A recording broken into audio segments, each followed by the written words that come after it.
Voilà, bonsoir. Comme toujours, nous sommes là à Manda TV Sénégal ce jeudi 2 décembre 2021 et pour assister à une finale qui oppose respectivement l'ASC Tedungal de Medina Kokoum contre l'ASC Mbaylari. En fait, c'est une finale qui se joue ici à Timindala. Et nous avons comparé Doyen Danso, le secrétaire général de la gare routière de Manda Douane. Vraiment, le match se passe très bien. Et actuellement, l'ASC Mbaylari est habillé en rouge et l'ASC Tedungal de Medina Kokoum est habillé en blanc. Certainement, comme vous l'avez constaté, il y a un grand public qui se trouve ici à Timindala pour assister à ce grand événement. Tout ce qui se passera, Inch'Allah, vous serez informés à travers Manda TV. Voilà, Hande Dendo et Timindala, nous avons pour finale Maudo, Manatama ko ASC Mbaylari,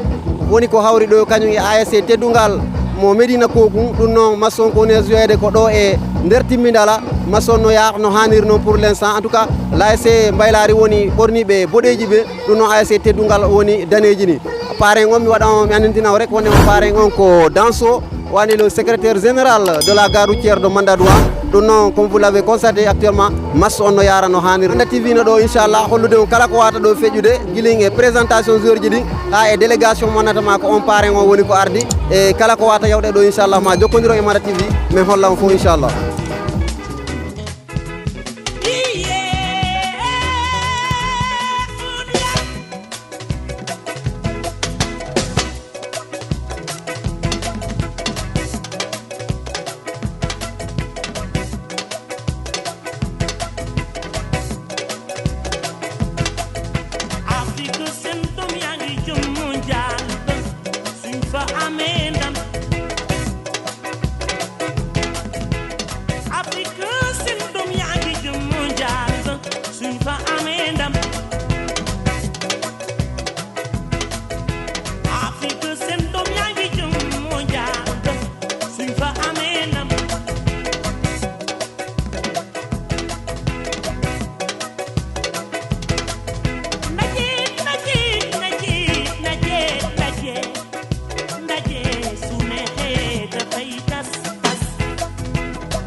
Surface de réparation, Fajur Gueye, surface. On seetee xale yi ne football moo la neex ñoom si seen xol bañu li naaw mën yi ko ma tëggoo ci di ko def sama ci li naaw mën yi ko tuuti nga ci di ko def mi def taxaw mën yi ko manqué nga yow daal jëlil bal.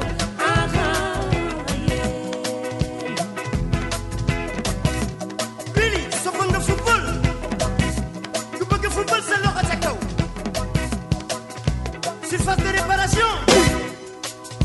Surface de réparation. Surface de réparation. Fajur Gueye, surface. Boo seetee xale yi ni football moo leen neex ñoom si seen xol banjul li naaw mën yi ko ma tëggoo ci di ko def boo ko bëggee def waaw nan ko waaja dafa metti football bi daal dafa xew ci jamono yow daal ci lii ma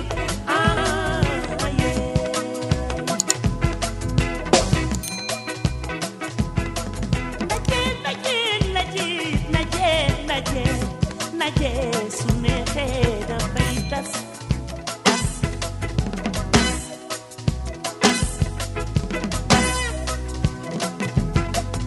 su naqari dafay tas waaye su neexee dafay tas.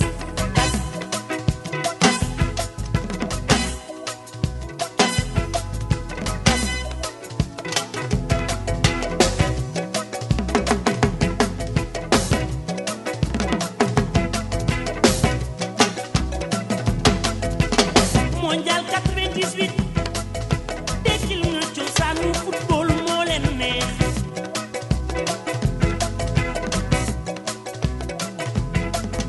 Mondial 98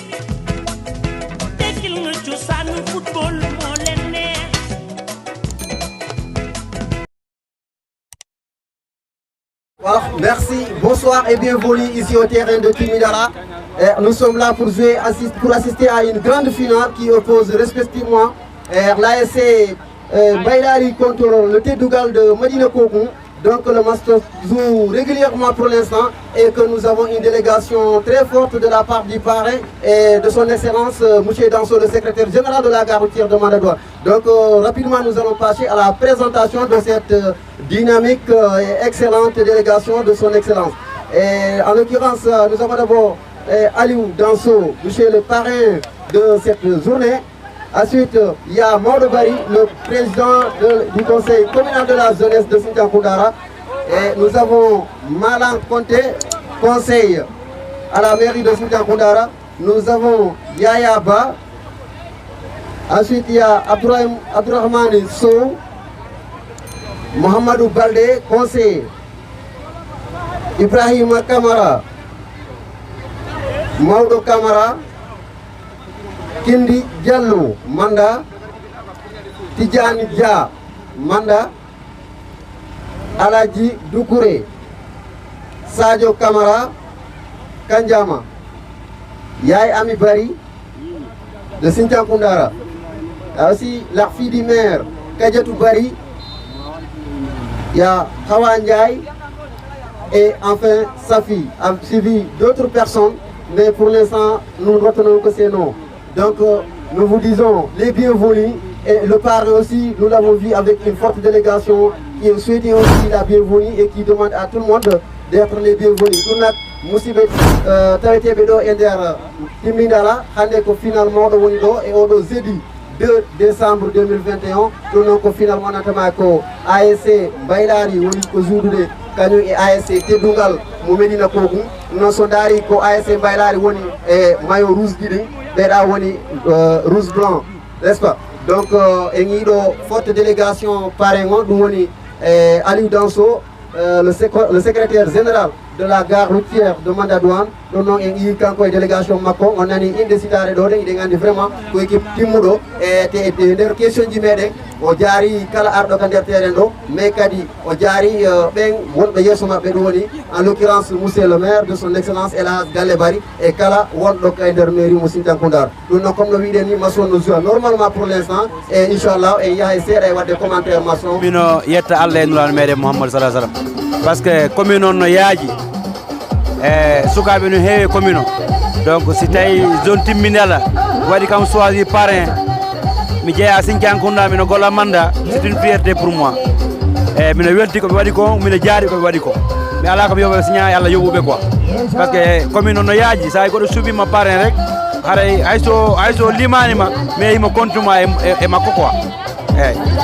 mais ngido délégation mawdo baara modo même la princesse kadi e décor mawdo ka table do alors dum kadi on no wado men no expliquer donc dum fof mi wiyi mino fof ko Galle Bari na danso monsieur le maire Galle Bari woni fof namin sa no wiye danso ko Galle Bari wadi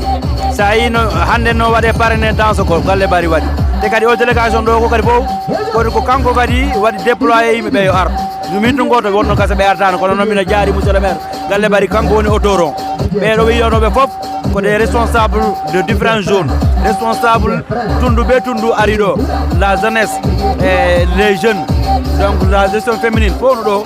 mino jaari kadi maire et délégation momi ardi on mino jaari kadi onon la presse locale Manda TV miɗen jaari kadi jagga timmindal o et l'ensemble des équipes woɗɓe saabu ha tournon waɗi vraiment merci Basir ko adi kon fof mi salminaymo be inde mum e yettode mum samme danso parrainage makko kanko men ɗowti e dow inde monsieur le maire kadi andango ko mbiɗo makko kono ni wona ɗum mi joɗori ɗo ini ko mi joɗori ɗo ko en tant que responsable e mbiɗo tawa e gollugol ka commune ɗum addilanɗo e ɗowtugol Aliou Danso nini kay ɗum ko fierté aɓe ɓe fof sabuna ɗo no yaaji ɓe acciɗo e ceyɗo fof ɓe yeeya Sintian Koundara waɗgol mo parrainé ɗon ɗum ko hoolare mawde mine kadi min salmini kamɓe ɓe men tawiɗoɓe e kamɓe yaɓe nanggui ɓe parrain ɓe ɗum ɗum ɓe wawi haalde wassalam. Merci beaucoup. En tant que question mo wannatama ko entre men en tant que la fille du maire so ñewma idée da bokkide sukaɓe a waɗa partagé fof awɗali hoore maɗa ko la fille du maire ɗum ɗon to ɗum on inspiration iwri kadiati non ɗum ko simple sabuna tagaɗo hay goto ɓuran neɗɗo si mi woni ɓiɗɗo monsieur le maire meƴi rek mi ɓuuri goɗɗo ɓuuri yimɓeɓe kamɓe kadi ɓe nangga hoore maɓɓe ɓe ɓuura hoore maɓɓe ka si tawi kamɓe ɓe yahay ko min mi yataka maɓɓe so mi yi programme ɓe ɗow taylan si ara baba wata wonde saabu maɓɓe kamɓe rek ko ma kamɓe kadi mamin kadi min momi yaha yimɓeɓe no yimɓeɓe gardata yannomin kadi min momi yaha maɓɓe ɗum welnata kono ɗum ɗo fof ko gotum saabu hay goto ɓurani e goto yayaɓe men fof ko men gotum mais arduɓe men fof minna waɗi fof ko gotum ɗiminade nde fof ko gotum fof ko jeunesse goto kanko fof no mawde ɓuralan parce que pour faire dans les, disons les 20 mètres, c'est en faveur de l'équipe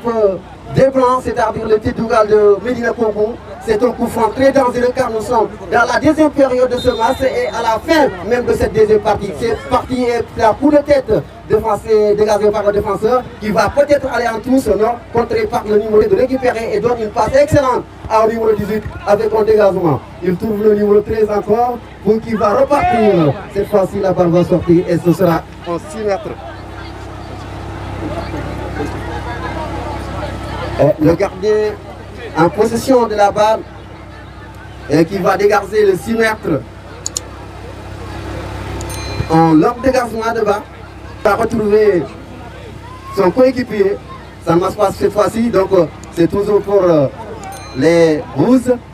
en possession de balle. Il récupère avec un coup de tête. Ça part. Le ballon c'est pour le capitaine de l'Egari qui retrouve son numéro 5 qui essaie de dribbler. Et ça va passer peut-être contré. Ah, attention, cette fois-ci c'est une occasion plus ou moins grave car il y a la défense, le numéro 17, un dégagement de balle là. Et ça sort complètement un problème de tactique, dira certaine. Et cette fois-ci c'est un corner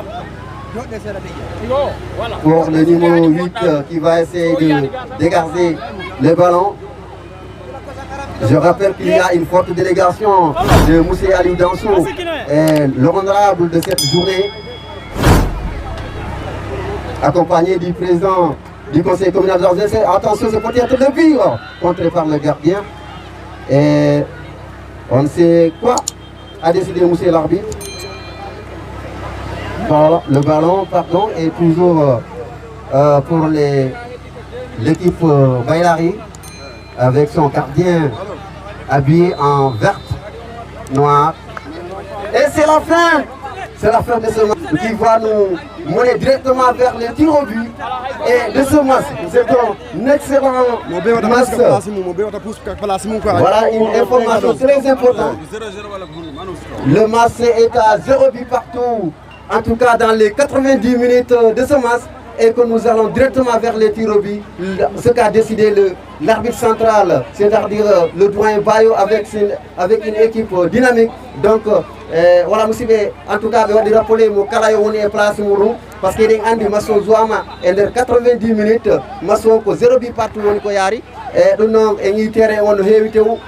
kadi mi andi certainement darobe Manda TV Sénégal ma be welto hen parce que vraiment wona o organisation do no wadi super kono non hatta kadi ko ɓurta welde si tawi mo kala heeƴi e place muɗum wawen darde kadi occasion ɓe gandantama ko kamɓe woni parrain du jour ɓe wawa darde masso comme no hannirta non ɗum nak ko ɗum woni ko organisateur ji ɗi woni ko ñaagui ɗum kadi mbiɗo andi enen masno waɗi évolué haka meɗen ga haka mo kala fama ɗum hara haalnaka ɗum noon e ɗi pour l' instant équipe aji ɗi no préparade te kadi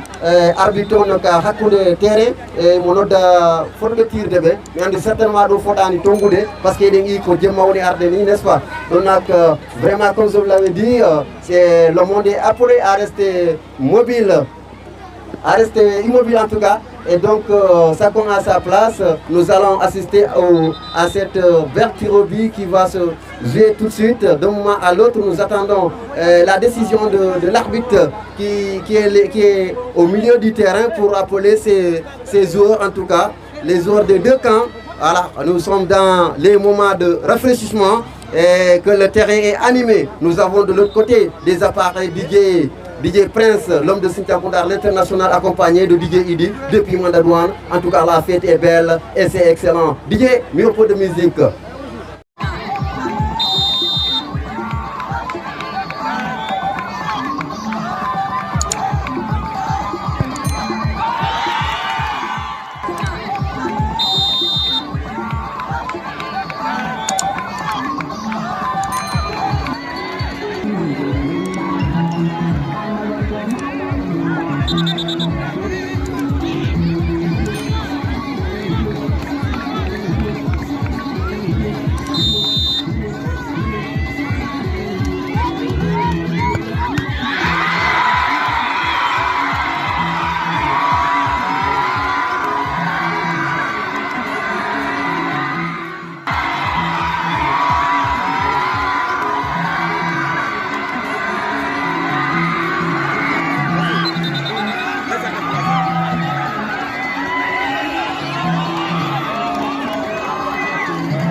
fin de cette finale qui s'oppose respectivement entre l'ASC Baylari contre l'ASC Teddungal de Médina Kokou. Donc vous avez vu les supporters en train de crier derrière moi. C'est la fait et c'est l'AS Mbaylar qui vient de remporter. C'est l'AS Mbaylar qui était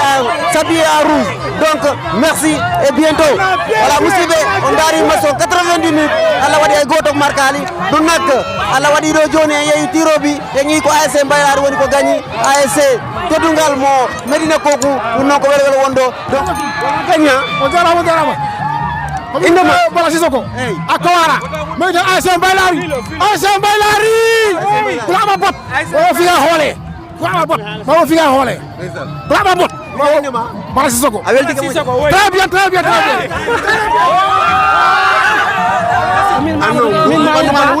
min Mamoudou Ba Sare Amadou e mi weltanimamo e AS Mbaylar weltima no feewi kadi komi supporté mabɓe très bien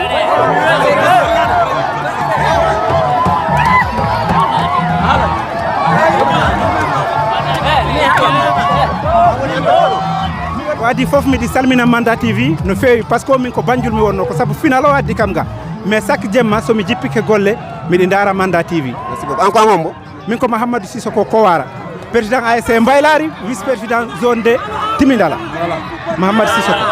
AS Mbaylar ari gagnade joni oɗo trophée monatama ko zone o fo jeymo alors hono ɗum wayema hande non ko weltare no feewi e jarnude kadi nonema supportede ko woni ɓawan miɗi kadi miɗi jarna nonema e supportuɗo AS Mbaylar AS Mbaylar kono ñingolli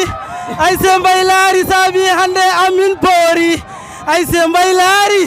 ono min gandi AS Mbaylar saabi hande amin poori AS jungo dow AS Mbaylar jungo dow AS Gambie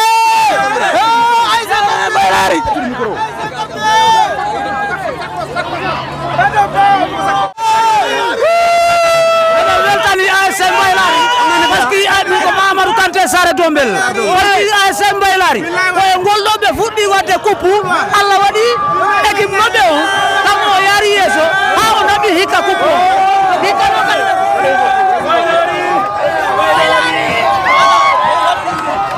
ko Mamadou Sané kono noon ko sande woni mako yalti kon quoi mi yiiɗo zorji moɗon hewɓe no ɓuuɓi an yiɗa sota comme was tawi wona defete wonno hono waɗi andi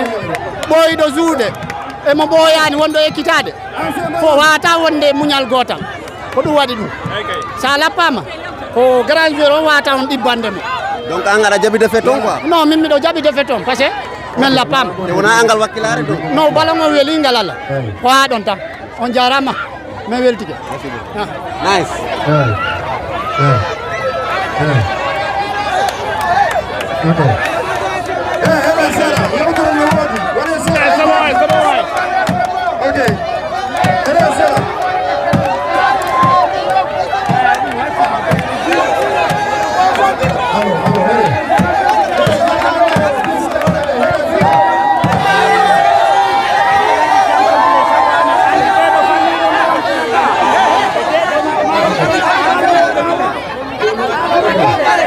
Diwano Malan Konte wini e no kaw Moussa wini ila men fuɗɗi ɗo laamu meeɗa arde ɗo min meeɗa yaadude laamu min meeɗa yeɗodirde vraiment ɗon tan meɗe weltaniɓe yimɓeɓe haali min salmini monsieur le maire Galle Bari minen salminama fota kattiɗi doole min salmini monsieur le maire par ce que ko neɗɗo moƴƴo ko neɗɗo haalowo gonga miɗen hoolimo miɗen hoolorimo awano mawɗo Bari ko adi fof mi salmini kala ko ari ɗo e zone Timindala ko adi fof mi salmini président zone de Timindala Fuseni Sidibé donc yimɓeɓe anda tan hakkude AS Mbaylar kayma e AS Teddungal Médina Kokum ko baba e ɓiɗɗo woni ɗon ko Médina Kokum AS Médina Kokum Teddungal Médina Kokum jibini Mbaylar par ce que ballon fuɗɗa jouede Médina Kokum ko en 98 addi ballon Médina Kokum ko Boubacar Houley minen fof ko tomin joyno ballon kono ko kamɓe jibini Mbaylar kala komi heeɓi ɗo meɗen yetta Allah meɗen yetta Teddungal Médina Kokum meɗen weltaniɓe kadi no feewi meɗen wiya tan noon sukaaɓe ɓe wata ɓe ndaaru no men wayni yo ɓe ndaaru génération o no wayni sukaaɓe ɓe wata ɓe ndaaru no men wayni yo ɓe ndaaru génération o no wayni assalamu aleykum mi salmini kala ko woni ɗo mi salmini wartimmindala fof mi salmini jarga on mi weltike invitation mi salmini kadi équipe gañiɗo on mi waɗa ɓe félicité e woɗɓe ɓe gañaki ɓen kadi mi waɗa ɓe encouragé par ce que min andi wona fiiɓe wakkilaki ko chance mabɓe tun woni yaltani min ari ɗo hande naw ɗowtugol parrain amen o mo inne Aliou Danso par ce que on ɗon hande o wata heɓde haaju mais ronkamo ɗowtude saabu Sindiankundara kala joguiɗo haaju hay sa finninimo tumbere jamma ɗowɗuɓeomo makko o ɗowtama so en tant que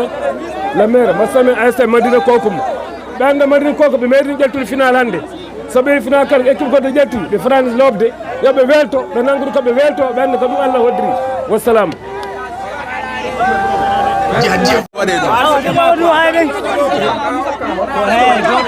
ko wiya ko wattu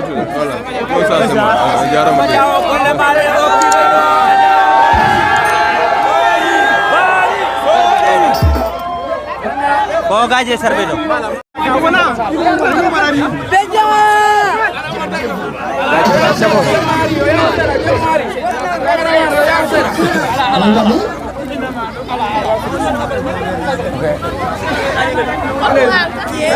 merci c'est bon voilà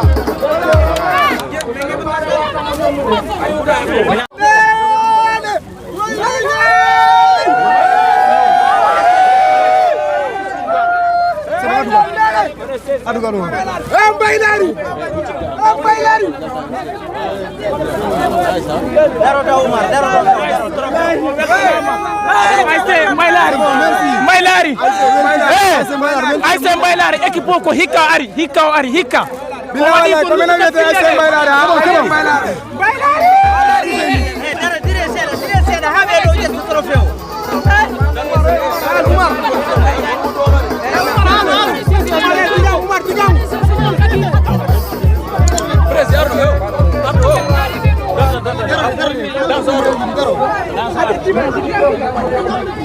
poussez bao poussez Umar nangu dole Umar nangu